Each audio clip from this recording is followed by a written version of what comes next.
I'm Harriette Van Spall, a cardiologist and clinical trialist, and I'm delighted to be here at AHA 2024 with Professor Kausik Ray, Professor of Public Health from Imperial College, and he is here to present the ZODIAC randomized control trial that we are going to discuss. Welcome, Professor Ray.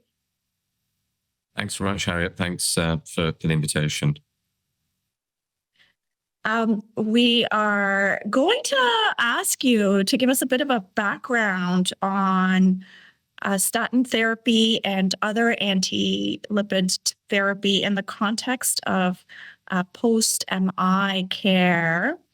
Can you set us up by telling us what the standard of care currently is and what the implementation of guideline recommended therapies are so that we understand the rationale for your work?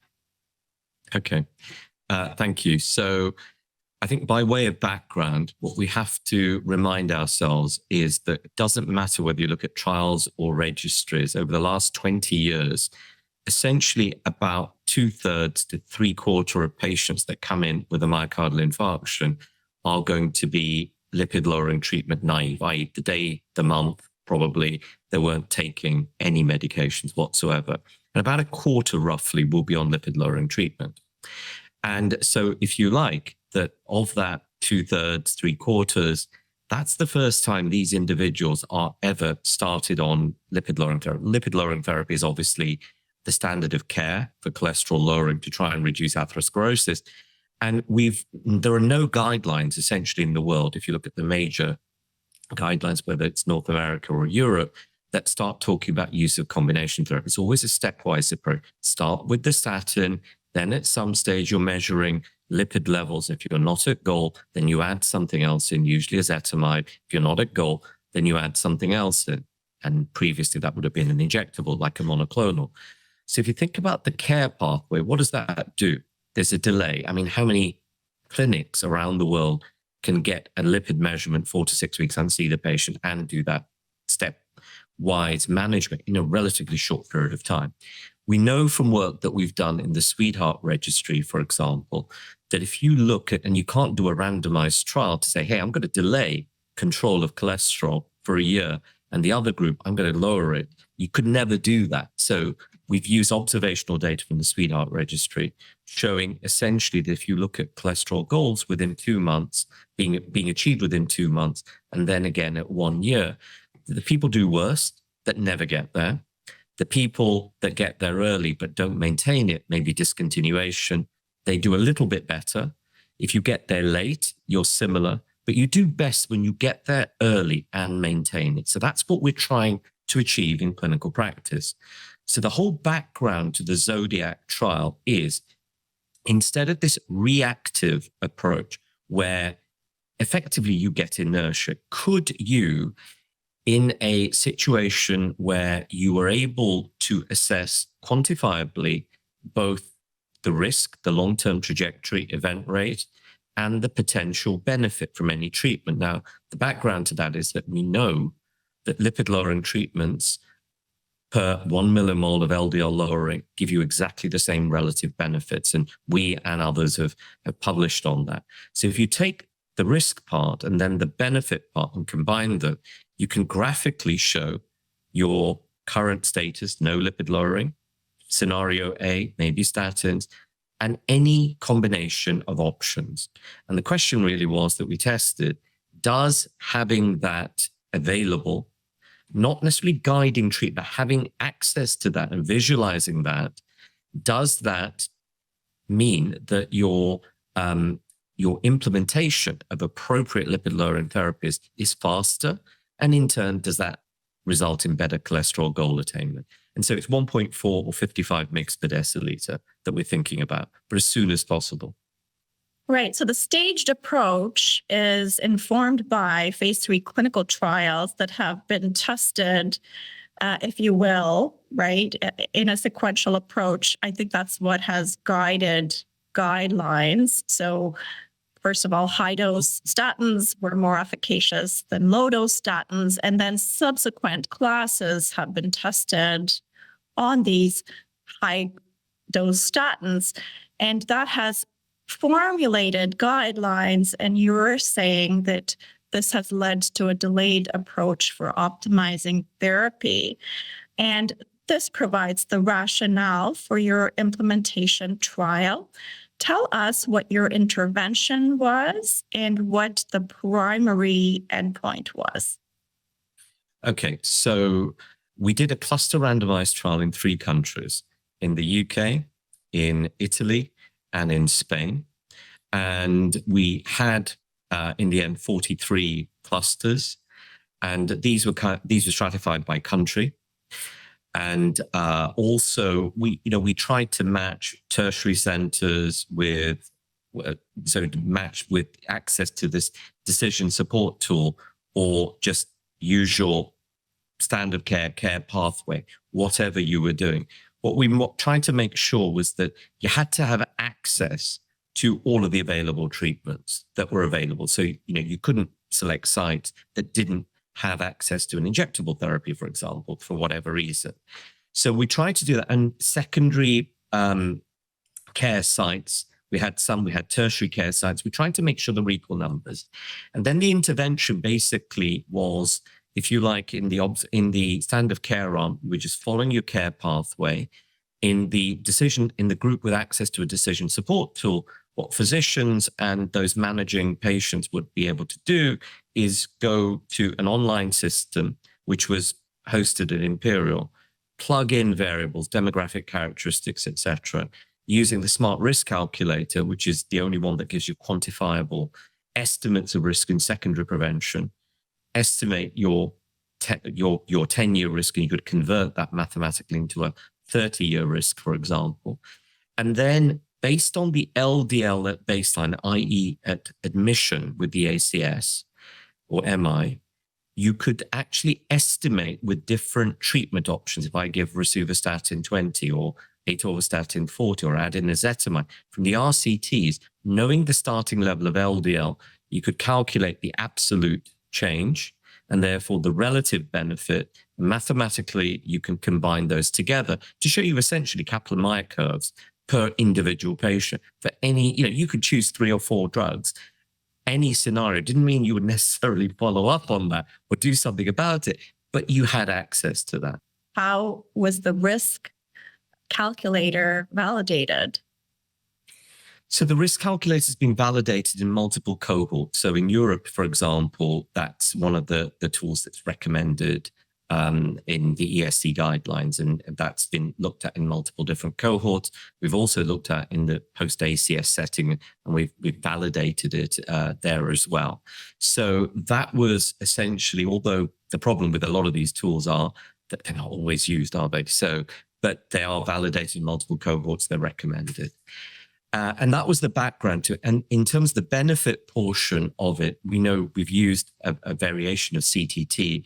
We tested this lifetime benefit approach. It was published in JAHA in multiple cohorts, and the benefit part of that calculator takes in not just the absolute change, but the duration of exposure.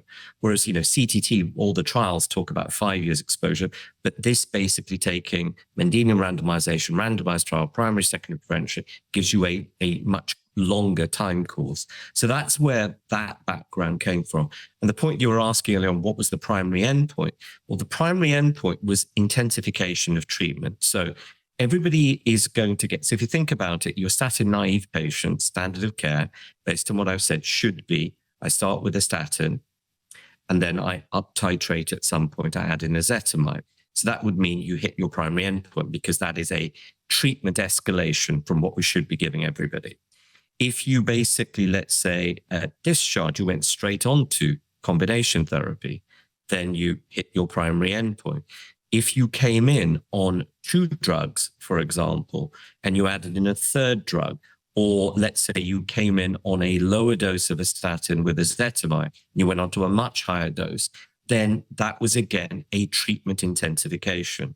So you could basically look at what we know in terms of the LDL lowering of different regimens. And what we wanted to see is, does access to the decision support tool, the DSS, increase or the probability in a short time window, 4 months, of intensification of lipid-lowering therapy.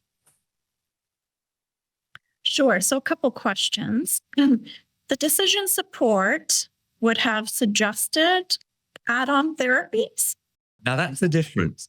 That's not the difference. That's the difference. It's not telling them to do A, B, or C. So we trained all the sites to say, hey, you know what? All of those things that you do in terms of a stepwise approach, we're going to teach you how to basically choose all of these combinations. So you don't, it's predictive in terms of where you're going to get to, in terms of risk reduction. That's the difference. Not necessarily LDL, but it was risk. And it showed them every single option. So I could be an investigator and I've only tried 2 things, let's say, but I could try 4 or 5 different combinations of different things. But it left the ultimate decision up to the investigator, because part of it is we also didn't want to then say, right, you've got to do X or Y, partly because it may be that in different hospitals and different health systems, there may be certain restrictions, for example. So, we didn't want to run that risk and completely go into an uncertain area based upon some of these differences. So we just wanted to say, you can see what all the options are, and then you can choose. Sure. So clustering was at the level of the clinician. Yeah. Is that right? Yeah, that's right. Okay. Why did you not use even a surrogate endpoint such as LDL as your primary endpoint, but rather a process endpoint, which could potentially introduce bias, I would think, because certain pathways could be potentially learned, or knowing what the primary endpoint is, clinicians could tend to try to meet that endpoint. Yeah. So I think that's a good question, but think about the care pathway. So the decision support system is giving you an option to choose a prescription and a prescribing behavior. Fine.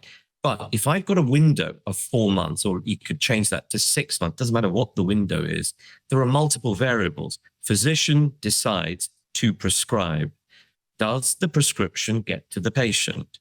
Does the patient pick up the prescription? Does the patient pick up take the medication?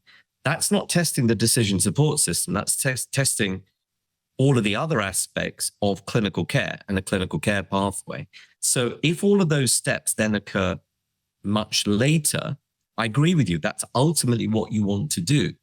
But I think largely there were practicalities in terms of the care that people provide and where those follow-up and lipid measurements are done. So sometimes, you've started medication and you've left the follow-up to the GP. So the LDL is going downstream into primary care 9 months, and you can't even get hold of those because your sites are your secondary and tertiary care sites. So we thought long and hard about that. And we have got in the secondary endpoint the proportion of people getting to LDL goal and LDL cholesterol. Okay, so tell us about your population, the baseline characteristics. So basically the population, they were very similar to what we've seen in other studies. So by way of background, so randomization works. We have a matched cohort, and the average age was around about 61. And as with many studies, about 1/5 were women, about 20% were they had diabetes, systolic blood pressure about 126 or so. The baseline LDL was 116, 117 milligrams per deciliter. So that's at admission with ACS. And about, so about 1/3 of the patients were treatment naive. So, our estimations were correct in terms of the proportions that were coming in on no lipid lowering therapy. And we recruited just under 1,200 patients across 43 sites in 3 countries. Sure. And in terms of the eligibility criteria, were the uptake of background therapies at all part of those criteria? No, so I think what we basically did was you had to have an LDL above 1.8 as a minimum, because if you think about it, you're going to bias your study otherwise with people that you probably are not going to intensify their treatment. But otherwise, you basically had to have a come in with an ACS. We basically asked for an LDL measurement within 3 days, largely because if you measure it 2 weeks later, the LDL's fallen. That doesn't give you a true baseline then. And that was the only inclusion criteria. And the other, I think, thing that we would say is that the patient had to be eligible for essentially all options. That was the other main thing, those patients, because again, you just didn't know. The difficulty with the cluster randomized trial is that it's very restrictive, as you well know. And so we had to do a lot of thinking and just be very pragmatic about it. Okay, so you included clusters, but then within those clusters, patients had to meet certain eligibility criteria, and those included ensuring that they didn't have any contraindications to certain therapies. But if they were on combination therapy, that was okay. So it's not that you selected people who were on fewer classes of medications. Everybody was eligible regardless of background therapies. Okay. And the analysis was obviously at the level of the patient. So tell us about the treatment effect and your findings. Okay. So what we basically found was that overall, and this was a little bit of a surprise. So I started off by saying that about one in 4 patients on statin-based monotherapy within about 3 months after an ACS, a myocardial infarction, get to cholesterol goals. And we'd estimated, based on what we'd seen in recent data, that the use of combination therapies or intensification of treatment in that early time window was of the order of 5 to 7%. And we were powered 83% power on a 10% absolute difference. And what we found was actually something quite surprising, which is in the standard of care, that intensification of treatment or use of combination therapy within that 4-month window was close to 60%. It was 59%. Now, what we don't know, for example, is by virtue of being in a study like this and knowing that, lipids were outcomes, there were people that obviously didn't participate in the study, whether they just performed way better than we've seen in anything. And you will see that in a second. With the decision support system, that intensification of combination therapy was higher.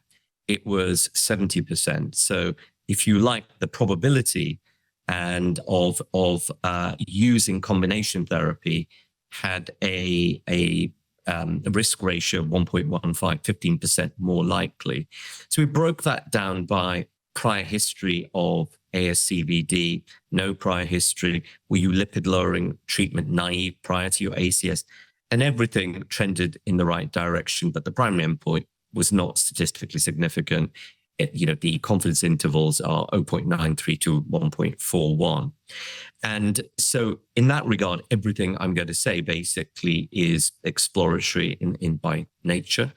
And what we did see, what was interesting, is if you compare the access to decision support tool and the standard of care, what you saw is at discharge, the proportion of people going out on statin monotherapy, for example, was lower in those centers that had access to the decision support tool. So in standard of care, that was 51%.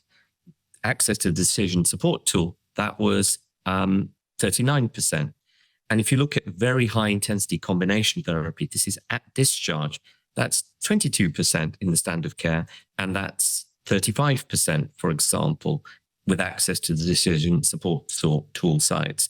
And then if you look at, for example, over 4 months, where intensification was occurring, it was happening much earlier, i.e. at discharge, in those sites that had the DSS.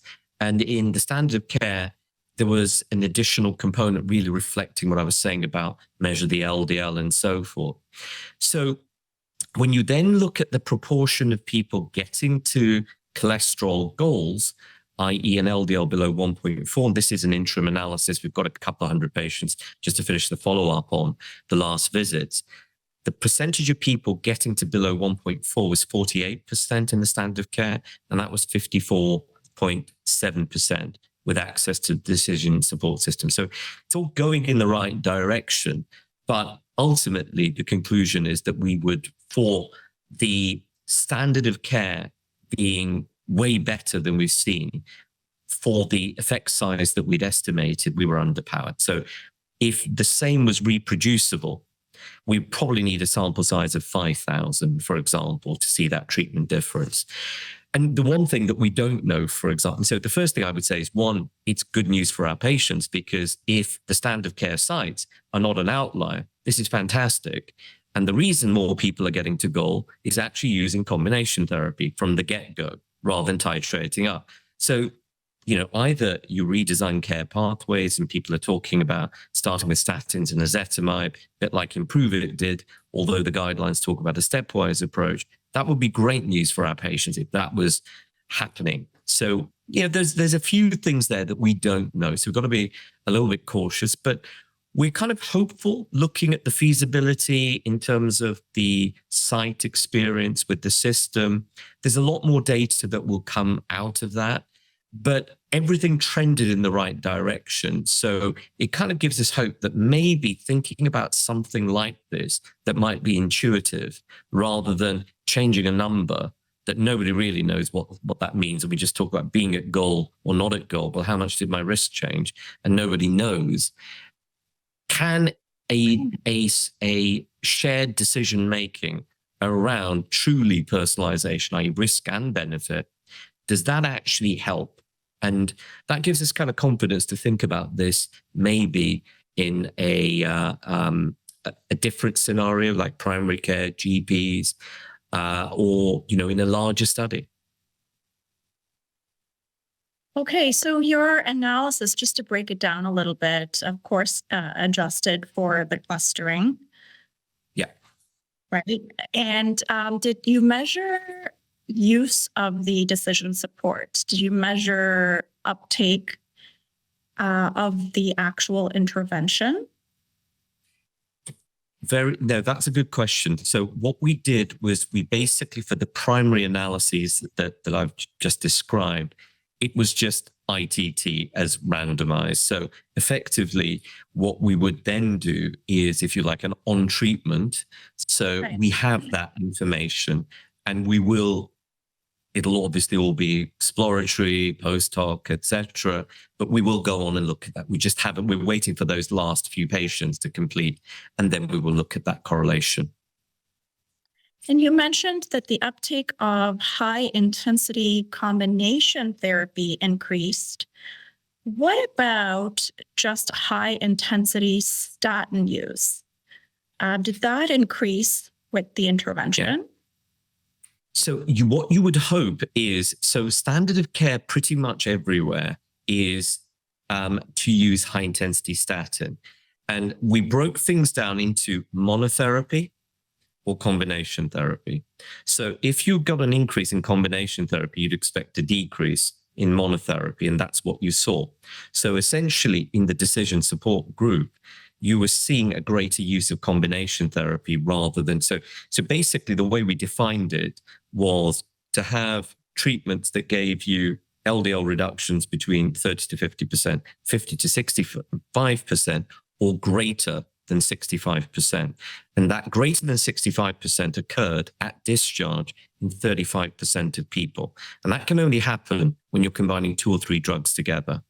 And that was lower in the standard of care. That was 22%. Okay. And then you talked about the proportion of patients at LDL goal at 16 weeks. Were the LDL measures done in all patients who were randomized? So we didn't mandate that. So we allowed usual clinical practice and care. And so basically, we were allowing people to get there. We didn't give a specific time window that they had to do their LDL in. but we basically will have LDL measurements in everybody 4 months plus or minus 2 to 3 weeks. So we've got some of those. There's the odd missing number, so medication started, you don't have the follow-up measurements, they're getting it done somewhere else. But we've got it in the vast majority of our patients. Right. So on average, there was about a 6% increase in patients who met the LDL target goals. Do you know the mean? I'm sure you do, but what was the mean LDL achieved in both groups? Yeah, so off the top of my head, I'm thinking it's about 1.6 versus 1.75, 1.8. That's the comparison. Okay, so there was a reduction in the mean LDL as well. Yeah, so everything is kind of going in the right direction that you'd expect. And one of the interesting things actually is that may come out as well when we finish looking at this. I mean, you're probably aware, but we've done in multiple data sets modeling, and people have done this before. So essentially, if you do a Monte Carlo simulation, essentially, if you are aiming for 1.4, it is mathematically impossible at the population level to get 80-90% of your patients to that goal unless you're using 3 drugs, at least in part. So even if you use statins and ezetimibe, you would kind of plateau at about 50% based on the normal distribution that we see. And that's not necessarily ACS patient, that's stable CAD patient, and that's reproducible again and again and again. And what we stopped at 4 months. What we don't know, for example, is we thought that all of the impact would have been very early on. We hadn't really anticipated a care pathway changing so much. There's a lot of initiatives that have gone on in Europe since the original design and start. And it's possible, for example, that if you'd gone out longer, that those additional steps kind of plateau out. But you might then, for example, have seen a third drug added more readily with access to decision supports, looking at risk and benefit. So that's an unknown. It's a challenge with cluster randomization too. On the one hand, you minimize contamination, but on the other hand, you have to really inflate the sample size. And then there's the issue of within each cluster, how many patients are actually eligible for the trial. And there seems to be a bit of a dampening in the estimated treatment effects I find in cluster randomized trials. This is the beauty of research design. But another alternative approach might have been a hybrid implementation effectiveness trial where you looked at both implementation endpoints and as a primary endpoint, the surrogate measures. And then, of course, we would have to think about persistence and long-term treatment effect and all of those fun things that I'm sure you will report in subsequent meetings. Thank you so much for joining us and for sharing the joy of investigator-initiated trials and the challenges of them, and some, I would say, some pause for us to consider the role of decision support. While the primary treatment effect was neutral, as you said, there were numeric improvements in uptakes of multiple therapies. Now, whether those translate to persistence and clinical benefit has yet to be unearthed, but a small sample size, I would say, to show any clinical benefits long term. So a good study design, I think, for us to consider as we test different implementation strategies. Certainly, we have all of these beautiful phase 3 trials, the results of which are lagging in our clinical settings. So your work is important, and we appreciate all of the effort behind it. Thank you so much, Kausik Ray. Thank you.